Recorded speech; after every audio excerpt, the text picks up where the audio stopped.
Temos entre nós hoje o privilégio, aliás, de ter entre nós o Luiz Valério, sua família, Carol, a Sofia, os pais. Para quem não lembra, já faz um bom tempo que ele está fora de Curitiba, desde formado aqui na FATEV. Valério é natural aqui de Curitiba, curitibano legítimo, e de vez em quando ele aparece por aqui também, né? Visitar os pais, os avós aí da Sofia. Fazia um tempo que não estava aí. Então nós estamos aproveitando a presença também do Valério hoje, para que ele nos compartilhe a palavra nessa manhã. O Valério continua trabalhando lá na comunidade de Tubarão. Fomos vizinhos de ministério, por assim dizer, compartilhamos ministério. Antes de eu retornar aqui a Curitiba, está atuando em Braço do Norte, que é uma das comunidades que a paróquia lá atende. Queremos interceder também por ele, por nós, quando acolhemos a palavra do Senhor. Amado Deus e Pai, muito obrigado, que Tu és um Deus vivo, um Deus que ouve nossas orações, mas um Deus que também fala. E nós sabemos que o Senhor, ao longo da história, tem falado por meio da Tua palavra, que está aí registrada, mas por meio também de pessoas. O Senhor usa também o Luiz Valério nesta manhã, para que, pelo poder do Teu Espírito Santo, Tua palavra alcance os nossos corações, opere em nós segundo o Teu querer, transformando vidas, que vidas sejam alcançadas por esse evangelho maravilhoso. É poder de Deus para a salvação de todo aquele que crê. Senhor, usa ele, abençoa-nos também no ouvir, no acolher, no obedecer e viver a partir desta palavra. Em nome de Jesus, amém.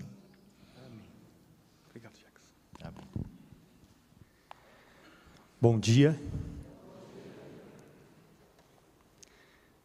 Nós viemos aqui com os irmãos nessa manhã, uma boa companhia. Queria pedir para eles ficarem de pé aqui.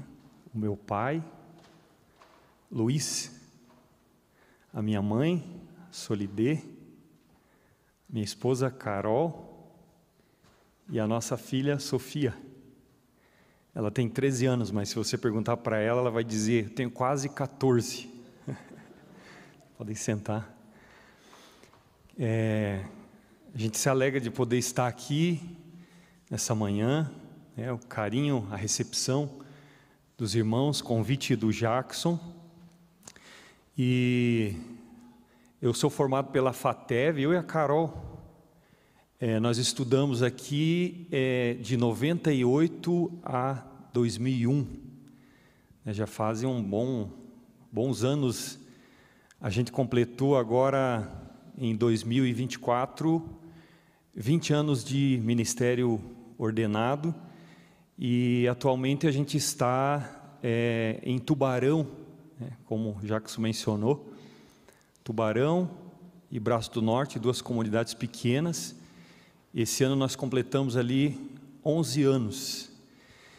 E é uma alegria estar com os irmãos aqui e queremos compartilhar uma palavra que já foi aberta, João, capítulo 12. Quero convidar você que quiser, que puder acompanhar.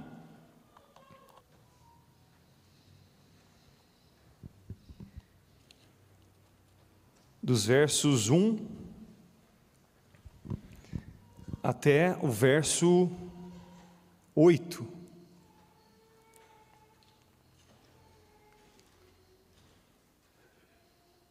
Já quero aproveitar e pedir desculpa para os irmãos. A gente vai terminar o culto e já vai seguir viagem. Temos culto hoje à noite em Tubarão, às 19 horas. Então temos uma viagem pela frente, vamos sair meio rápido. João 12, do 1 até o 8, diz assim: Palavra do Senhor, minha versão Almeida, Revista Atualizada. 6 dias antes da Páscoa, foi Jesus para Betânia, onde estava Lázaro, a quem ele ressuscitara dentre os mortos. Deram-lhe, pois, ali uma ceia. Marta servia, sendo Lázaro um dos que estavam com ele à mesa. Então Maria, tomando uma libra de bálsamo, de nardo puro, muito precioso, ungiu os pés de Jesus e os enxugou com seus cabelos, e encheu-se toda a casa com o perfume do bálsamo. Mas Judas Iscariotes, um dos seus discípulos, o que estava para traí-lo, disse: por que não se vendeu este perfume por 300 denários e não se deu aos pobres? Isso disse ele não porque tivesse cuidado dos pobres, mas porque era ladrão e, tendo a bolsa, tirava o que nela se lançava. Jesus, entretanto, disse: deixa que ela guarde isto para o dia em que me embalsamarem, porque os pobres sempre os tendes convosco, mas a mim nem sempre me tendes. Até aqui, irmãos, a gente percebe nesse texto um retrato da igreja. Uma vez eu vi uma história de 2 irmãos que estavam dirigindo por uma autoestrada, e o irmão mais novo quis falar mal da noiva do seu irmão que estava dirigindo,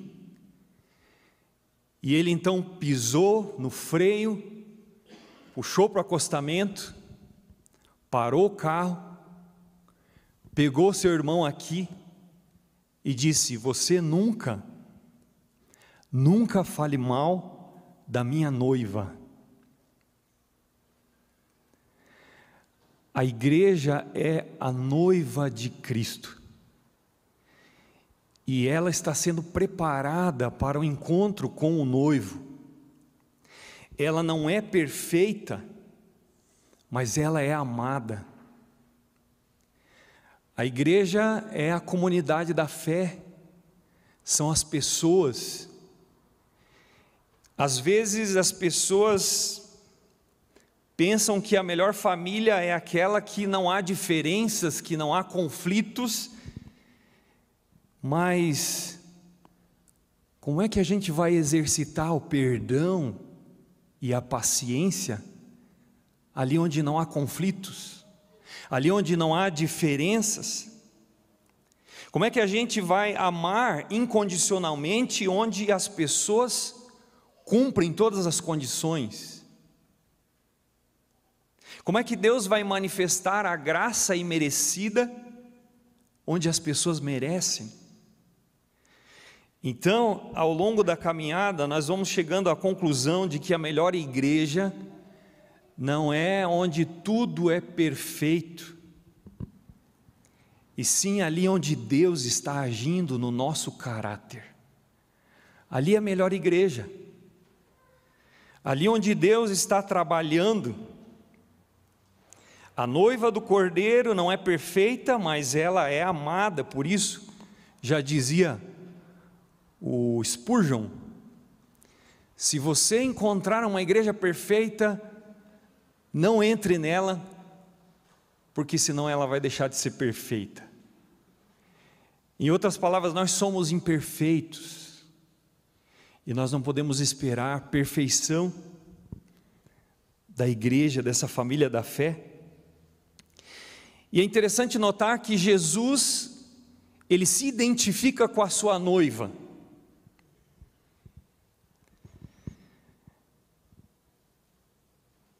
Seis dias antes da Páscoa, ele foi para Betânia.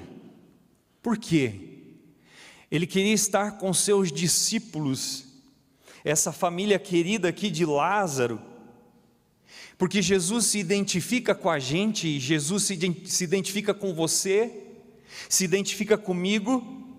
Jesus se identifica com a nossa condição, Ele se identifica com o pecador, Ele se identifica com os perdidos. Jesus sempre fez isso no seu ministério, na sua humilhação. Ele desceu e Ele se identificou com as pessoas. A gente nota, por exemplo, que Ele não nasceu em um berço de ouro, mas nasceu num berço de palha. Ele desceu ao nosso nível. No seu batismo Ele se aproxima e João Batista diz: eu é que preciso ser batizado por ti e tu vens a mim. E Jesus diz: deixa por assim, porque é necessário cumprir toda a justiça. Ali Ele estava no batismo, sendo batizado não em função dos seus pecados, Ele não precisava de arrependimento, mas Ele estava se identificando com o seu povo. Na tentação nós vemos a mesma coisa. A Bíblia diz que Ele foi tentado em todas as coisas, mas sem pecado. O autor aos Hebreus diz que naquilo que Ele foi tentado, Ele também é poderoso para socorrer aqueles que são tentados. E quando nós somos tentados, então, e nós recorremos a esse Salvador, sabemos que Ele já passou pelas mesmas coisas que nós passamos. Ele se identifica com a gente. E hoje, como bem foi falado, domingo de Ramos, que marca essa semana que antecede a Páscoa, e Ele não entra em Jerusalém montado em um cavalo branco, e sim num jumentinho, quase arrastando os pés no chão, se identificando com a gente. Aliás, se a gente der uma analisada nos evangelhos, vamos perceber que quase 40% do evangelho é gasto para falar dessa última semana. O evangelho de Marcos, por exemplo, dos seus 16 capítulos, 6 são para falar disso.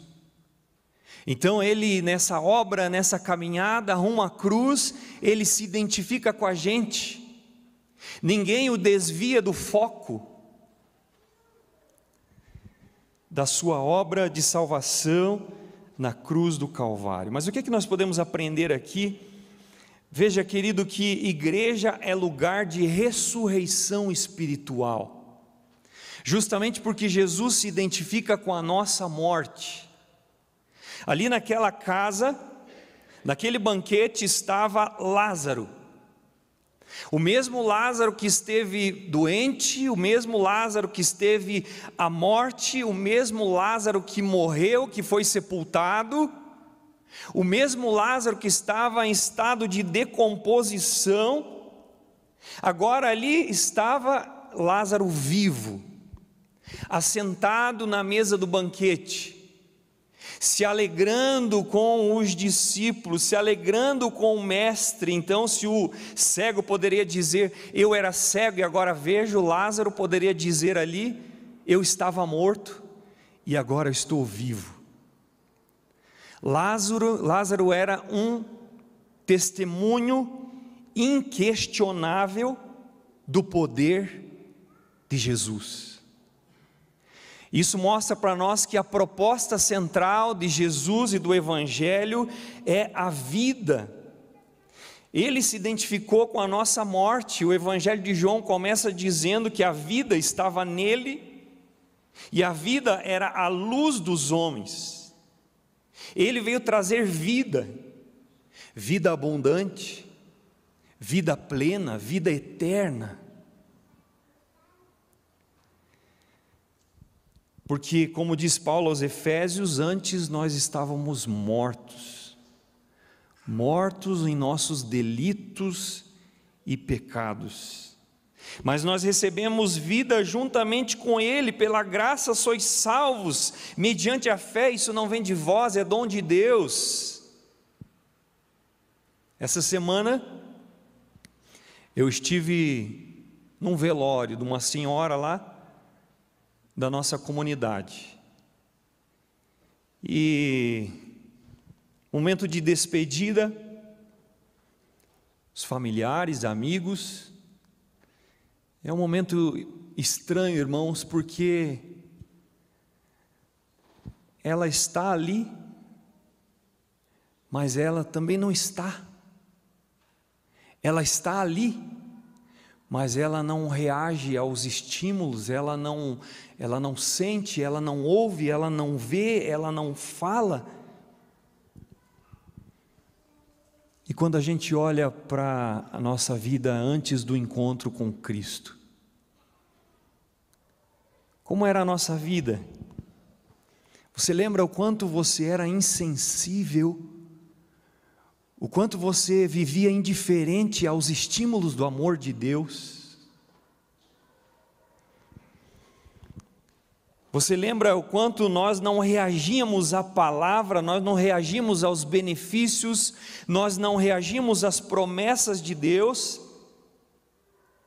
porque nós estávamos mortos, não havia apetite espiritual, nós não buscávamos as coisas do alto, os nossos olhos estavam fechados, nós não víamos a mão invisível de Deus agindo na nossa história.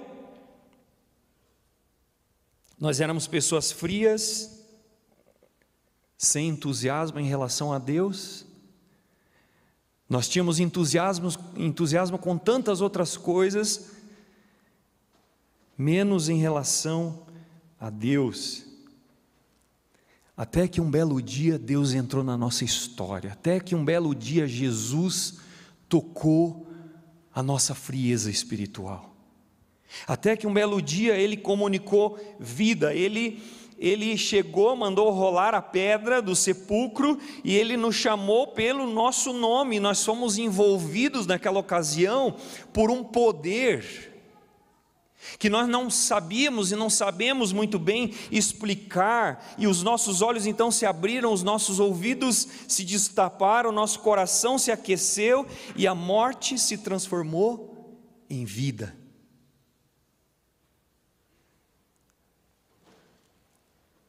O desinteresse se transformou em interesse.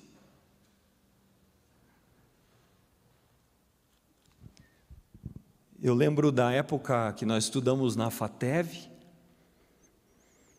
nós morávamos no bairro do Xaxim, e nós tínhamos um vizinho, era o seu João. O seu João era um senhor já idoso, e ele não ia na igreja, já era aposentado, e ele tinha uma marca. O seu João era meio ranzinza, ele era meio de mal com a vida, né? Ele vivia reclamando. E eu lembro que o meu pai se aproximou cada vez mais do muro, começou a conversar com o seu João, e o pai costumava naquela época fazer uma devocional com o livro do pastor Alcides Yuch, né, Amor Sem Fronteiras, tem cada dia uma ilustração, e o pai convidou o seu João para começar a participar dessas devocionais, e ali eles ficavam, e o pai ouvia o barulho do cadeado lá, e o seu João já estava ali esperando. Eles faziam o devocional, conversavam a respeito daquilo, oravam juntos. É interessante que o seu João começou a mudar. Às vezes a gente acha que uma pessoa idosa já tem o seu sistema, o seu jeitão, não muda, é muito difícil, mas o seu João começou a mudar. Algo aconteceu no coração do seu João. Começou a haver uma alegria diferente, um brilho diferente nos olhos. Ele começou a ir à igreja, e ele começou a ter tanto interesse nos assuntos da fé, que ele chegava primeiro na igreja e ele já pegava a vassoura e já ia varrendo. Ele queria servir. Depois o seu João faleceu. Mas, queridos irmãos, o maior milagre que existe aqui é a sua vida, é a minha vida, é essa mudança, essa transformação, essa conversão. Você que estava longe de Deus e que foi trazido para perto de Deus, essa transformação é uma prova inquestionável do poder de Jesus. Talvez haja alguém aqui que ainda não experimentou essa transformação nessa manhã. Talvez o coração ainda está insensível. E Jesus é especialista em fazer aquilo que eu não posso fazer, que nós não podemos fazer, mas Ele pode fazer. Às vezes usando uma frase, um hino, um pensamento, uma situação da nossa vida, uma preocupação. Mas igreja é lugar também de cura, cura dos relacionamentos, porque Jesus se identifica com a enfermidade da nossa alma. Interessante, se você ler o texto paralelo ali em Marcos, capítulo 14, verso 3, você vai perceber que isso aqui aconteceu na casa de Simão. Simão o leproso, Simão aquele que era leproso, mas que Jesus curou. E antes de Jesus entrar na nossa vida, queridos, nós éramos marcados por uma enfermidade nos nossos relacionamentos, e quando Jesus entrou, começou um processo de cura dos relacionamentos, porque a lepra era terrível, a lepra causava separação. O pecado pode ser comparado à lepra porque ele causa barreiras, ele causa inimizades, ele causa separação, ele causa mágoas, ausência de perdão, atitudes de afastamento. Porque a vida sem Cristo, ela vai afetando todos os relacionamentos por onde nós passamos. Então havia doença no nosso caráter e havia doença nos nossos relacionamentos, mas então Jesus, Ele entra e Ele cura.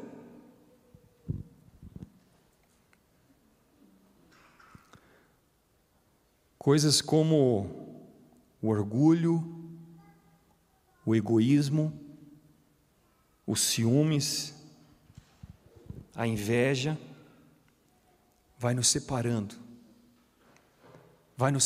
do cônjuge, vai nos separando dos pais, dos filhos, dos familiares, dos vizinhos, dos irmãos.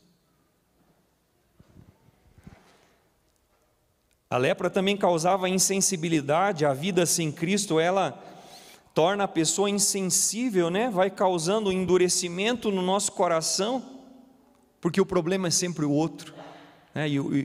Irmãos, o pior não é estar errado, o pior é estar errado e achar que está certo. Insensibilidade. A lepra também causava cicatrizes, né? Quantas pessoas carregam feridas e cicatrizes, consequência da vida sem Deus? Quanta lágrima, quantas lembranças, quanta dor. Mas quando Jesus vem, Ele entra e Ele cura, Ele restaura, Ele desencadeia um processo de nos pôr de pé, de nos limpar, de nos tornar dignos, de nos tornar novos, né? O Jackson esteve pregando uma série sobre reconciliação, acompanhei algumas mensagens que ele trouxe aqui, e numa delas ele falou que quando nós experimentamos o verdadeiro amor de Jesus, esse verdadeiro amor, ele tem o efeito contrário. Ao invés de nos retrair, ao invés de gerar mágoas, ele começa a ter uma ação contrária a esse verdadeiro amor. Ele lança fora o medo de se expor, o medo de reconhecer o nosso pecado, né? De tomar a iniciativa, de dar o primeiro passo, de não sermos aceitos. O verdadeiro amor lança fora o medo, porque nós nos vemos amados por Deus sem merecermos, e uma vez amados por Deus sem merecermos, nós não temos o que temer. Eu lembro há anos atrás, nosso primeiro ministério, num grupinho de senhoras da Oase, uma irmã fez uma pergunta que eu nunca esqueci. Ela disse assim: pastor, e quando a gente não consegue perdoar? E eu disse para ela assim: irmã, se a irmã não consegue perdoar, é um bom sinal, porque a irmã quer perdoar. Porque o perdão é um milagre. O perdão não é uma obra humana. O perdão tem a ver com perder, com abrir mão. Jesus perdeu na cruz. E nessa perda estava a grande vitória.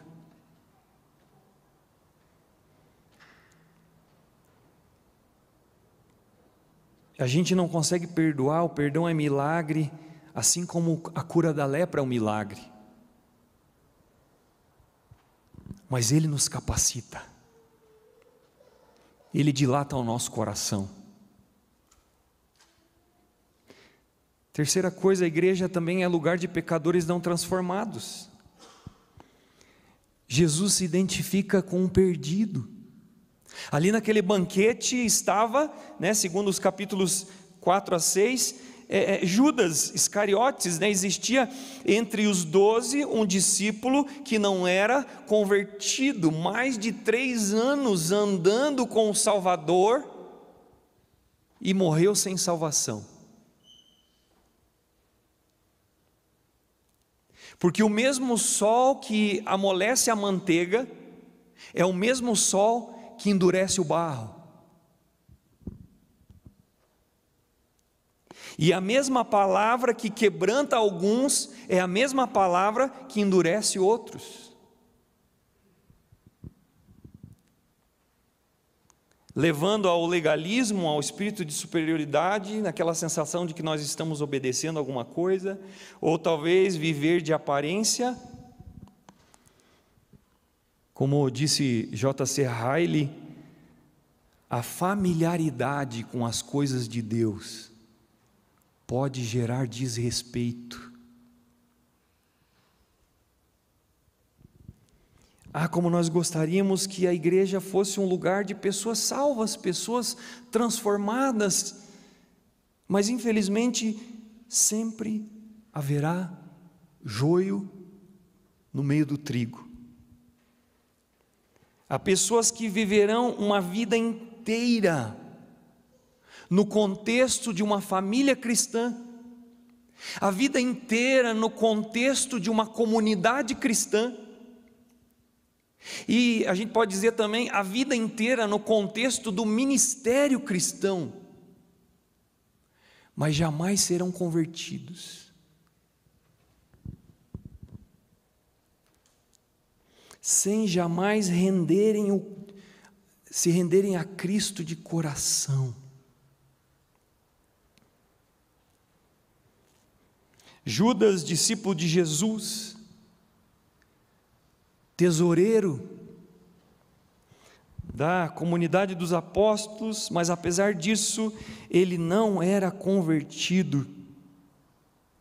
E é interessante que Jesus, mesmo conhecendo seu coração, ele o chama. Mesmo conhecendo seu coração, ele lava os pés de Judas. Ele o serve. E talvez Jesus queria chegar ao coração de Judas, porque Jesus se identifica com pecadores não convertidos. Ele chora por Jerusalém.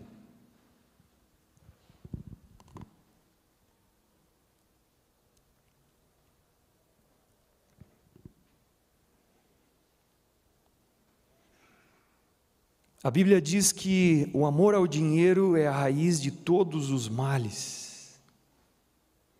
E Judas amou tanto o dinheiro que primeiro ele se tornou um ladrão e depois um traidor. Mas mesmo com esse coração não renovado, isso cooperou para Cristo, para que Cristo fosse até a cruz para nos salvar. Judas se irrita com a oferta de Maria, ele diz desperdício, né? Por que não se vendeu esse perfume precioso e não se deu valor aos pobres? Ele fica bravo com Maria, que gastou 300 moedas com Jesus, mas depois entrega Jesus por 30. Eu lembro, essa semana eu estudo bíblico, uma senhora lá de Braço do Norte, ela disse: pastor, sabe que às vezes eu sondo o meu coração, porque o nosso coração é tão enganoso.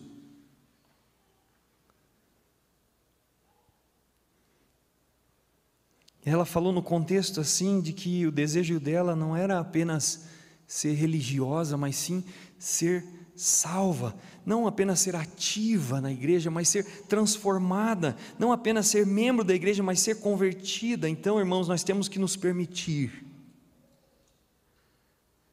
fazer perguntas que não é muito fácil.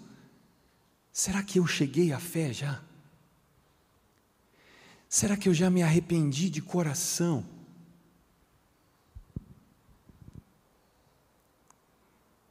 Será que eu já confiei em Cristo, eu já abracei a Cristo pela fé? O Lutero dizia que a fé é uma questão de pronome possessivo. Ele diz, porque uma coisa é você dizer, Jesus é um Salvador, Jesus é Salvador. Outra coisa é você dizer, Jesus é um meu Salvador. Uma coisa é dizer, Jesus é Senhor, outra coisa é dizer, Ele é o meu Senhor.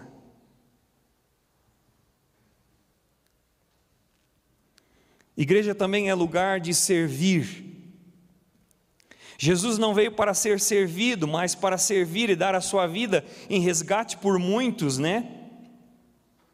E o verso 2 diz que Marta servia. Marta às vezes é criticada porque sempre é vista servindo. Mas, irmãos, num certo sentido, Marta foi coerente. Ela não servia Jesus apenas com os seus lábios, ela servia Jesus com o trabalho das suas mãos. Às vezes perdia o foco, mas ela tinha um coração voltado a Cristo. E a igreja é lugar daqueles que servem a Jesus e aos irmãos. E nós servimos não apenas aqui no contexto da igreja também, mas lá fora. Porque o culto é a vida, e a vida é o culto, e o serviço a Deus não termina quando o culto acaba.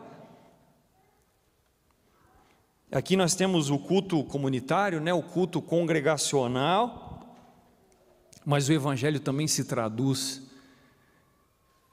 na misericórdia encarnada, no dia a dia, nos relacionamentos intencionais, né, no serviço ao próximo, estar sensível à necessidade do outro.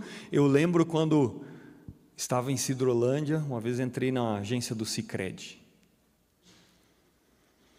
e ali uma mulher ia me atender, e quando eu entrei na agência, me ocorreu um pensamento aleatório na minha mente: por que você não convida ela para ir na igreja? E lá fui eu, relutando, esperando o melhor momento de convidar ela para ir na igreja. Mas o atendimento acabou sendo mais rápido do que eu achava, e de repente ela deu, então está aqui, senhor, tchau. E eu não convidei ela. E eu saí daquela agência com uma luta interior, me sentindo derrotado. E eu entrei no carro, sentei, disse: eu não acredito.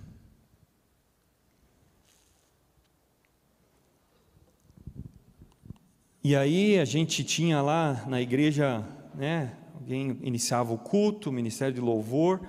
Na hora da pregação, quando eu chego, venho aqui no púlpito e eu olho, quem estava na igreja? Aquela mulher. Quem faz a obra é Deus, mas Ele nos chama para sermos participantes. E aquilo eu aprendi naquela ocasião, naquela situação, Deus ministrou ao meu coração. Eu sei que vocês aqui, né, na comunidade do Redentor, tem o curso Alfa, estão iniciando aí, retomando os PGs, pequenos grupos, e a alma do crescimento da igreja é justamente esses relacionamentos e esse engajamento, né? E é esse evangelho, esse amor de Deus encarnado no nosso dia a dia. Jesus nos deu exemplo colocando a toalhinha no ombro, lavando os pés dos discípulos. Nós não precisamos nos preocupar com posição, mas sim com serviço, né? Maior não é aquele que é servido, mas aquele que serve. Porque no mundo as pessoas não servem. Quando elas servem por interesse. Igreja é lugar do extraordinário de Deus visto nas coisas pequenas, nos detalhes, no dia a dia. É lindo ver na igreja uns aos outros. Então a igreja é esse lugar da encarnação da misericórdia. E você que está aqui nessa manhã, tem um dom, tem algo precioso que Deus lhe deu e que Deus quer usar na vida da igreja e lá fora. Quando foi que você deixou de se engajar mais, de ter essa intencionalidade e de estar sensível àquilo que Deus quer fazer através de você? Igreja também é lugar, irmãos, de gratidão. Jesus deu o seu melhor. Agostinho diz que quando Deus deu por nós, Ele deu tudo o que tinha. Quando Deus o Pai deu Deus o Filho por nós, Ele não reteve nada. E a adoração é essa resposta à gratidão, essa resposta de gratidão ao entendermos que Deus não poupou o seu melhor por nós, de tal maneira Ele nos amou. Nós vemos aqui Maria, né? O seu amor foi generoso, esse perfume era importado, era um perfume puro, não era um perfume falsificado. Ela oferece a Jesus o seu melhor, ela fez o que pôde, ela derramou todo o perfume, ela não reteve nada, ela quebrou o vaso, e diz o texto que a casa se encheu com o perfume. Será que o aroma da nossa devoção tem sido sentido dentro da nossa casa?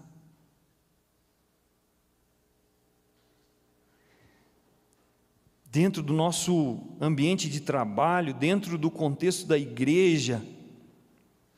E a Maria está constantemente aos pés de Jesus, né? Quando não é para aprender, é para chorar. Quando não é para chorar, é para agradecer. E consagração não é melhor do que isso.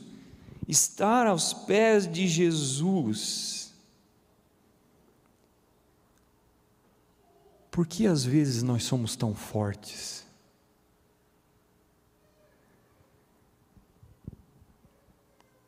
Por que às vezes nós somos tão enrijecidos?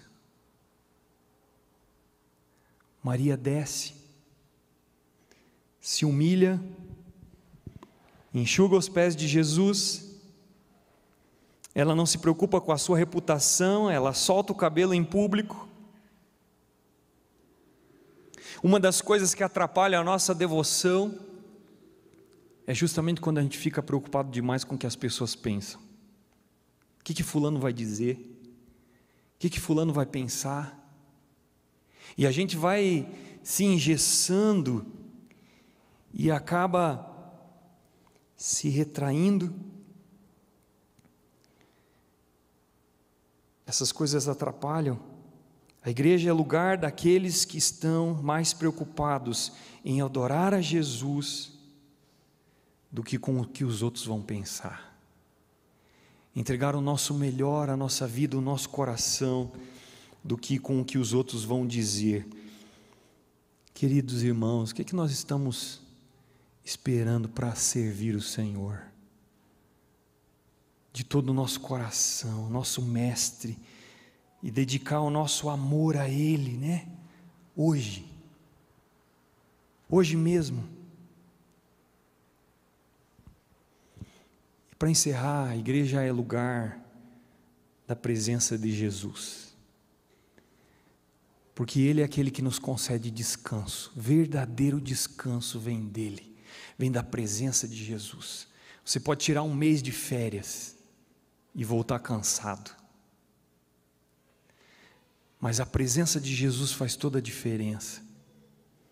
Alguns vieram ali para ver Lázaro ressurreto, mas a presença mais importante era a presença de Jesus. A igreja só existe, ela está viva, quando Jesus está presente. Senão, irmãos, não é a igreja. Apocalipse diz que Jesus anda no meio da sua igreja, e a maior necessidade da igreja é a presença de Jesus. É muito bom ter um pastor fiel, é muito bom ter uma equipe de louvor, é muito bom ter uma equipe de liderança, uma liderança forte, é muito bom ter uma igreja cheia, ter uma igreja com atividades. Mas se não tiver a presença de Jesus enchendo as nossas vidas, nós não teremos nada. E é por isso que nós precisamos orar, buscá-lo, desejá-lo, esperá-lo. Jesus fala lá no Sermão do Monte: pedi e dar-se-vos-á, buscai e achareis, batei e a porta se abrirá, porque todo aquele que pede recebe, o que busca encontra, aquele que bate a porta se abre. E se vós, sendo maus, diz ele, sabeis dar boas coisas aos vossos filhos, quanto mais o Pai Celestial dará o Espírito Santo àqueles que pedirem. Pedir, buscar, bater. Buscar-me-eis e me achareis, quando me buscardes de todo o vosso coração. Jesus foi para Betânia, entre a intensa atividade ministerial e o Calvário, né, a cruz. E onde você se encontra hoje, na sua caminhada? Não sei como é que você veio aqui nessa manhã. Talvez alguns de nós nos encontramos sobrecarregados, cansados, desmotivados.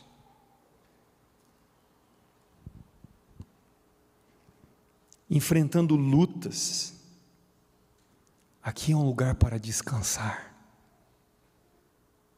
Jesus procurou esse lugar, e Ele é o próprio refrigério.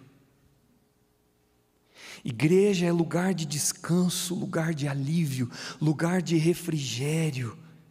Jesus está presente, Ele compreende você,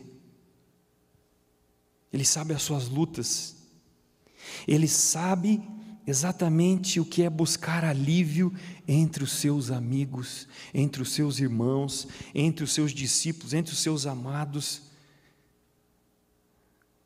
Olhe para o lado,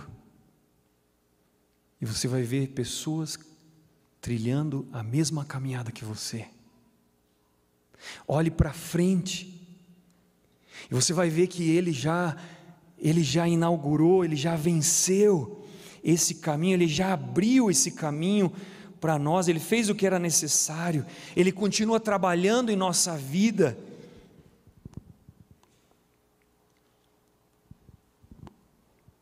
E olhe para trás e veja o quanto você tem crescido, quanto Deus tem acrescentado na tua caminhada de amadurecimento, de crescimento. Ele continua agindo na tua história. Eu quero concluir, irmãos, você que se sente aflito, você que se sente necessitado, talvez sozinho, aqui é o seu lugar. Aqui é a família de Deus. Aqui é o lugar de comunhão, de vida, de paz, de alívio, de descanso, onde Deus ordena a sua bênção e a vida para sempre. Então, ame essa igreja. Ore por essa igreja. Trabalhe por essa igreja. Fale bem dessa igreja. Não se afaste dessa igreja. Continuemos caminhando juntos até aquele grande dia que o Senhor nos chamará. E que o Senhor dirá com aquela voz doce: bem-está, servo bom e fiel, foste fiel no pouco, sobre o muito te colocarei. Que Deus nos abençoe, meus irmãos. Amém? Podemos orar ainda?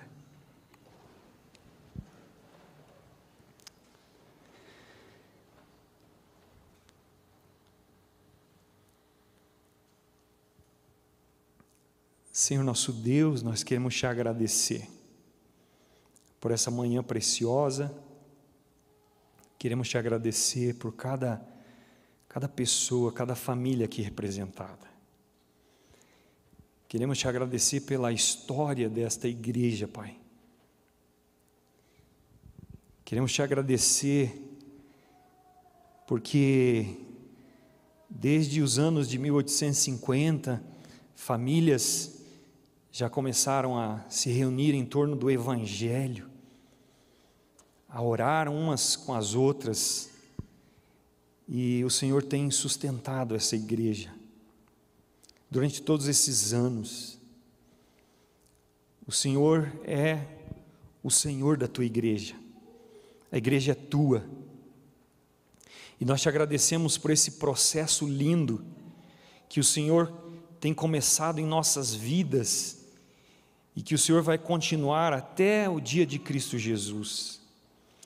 Obrigado porque o Senhor nos chama a vivermos em comunidade, ali onde nós podemos crescer, é ali onde nós tropeçamos, mas levantamos, ali onde nós confessamos nossos pecados e somos perdoados, é ali onde nós temos os nossos enroscos, mas também podemos exercitar o perdão e a graça e a paciência.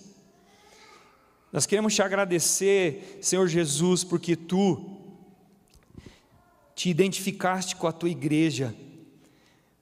Tu és o Filho de Deus, Tu és o próprio Deus, Tu foste o melhor teólogo, mas ao mesmo tempo Tu és aquele que desceu ao nível dos pequeninos. Tu és aquele que foi até aquela mulher samaritana, e numa conversa a partir do poço e da água, o Senhor ofereceu água viva para ela. E nós queremos te agradecer, porque o Senhor é o mesmo Jesus, que edifica a tua igreja, que fortalece a tua igreja, e o Senhor prometeu: edificarei a minha igreja, e as portas do inferno não prevalecerão contra ela.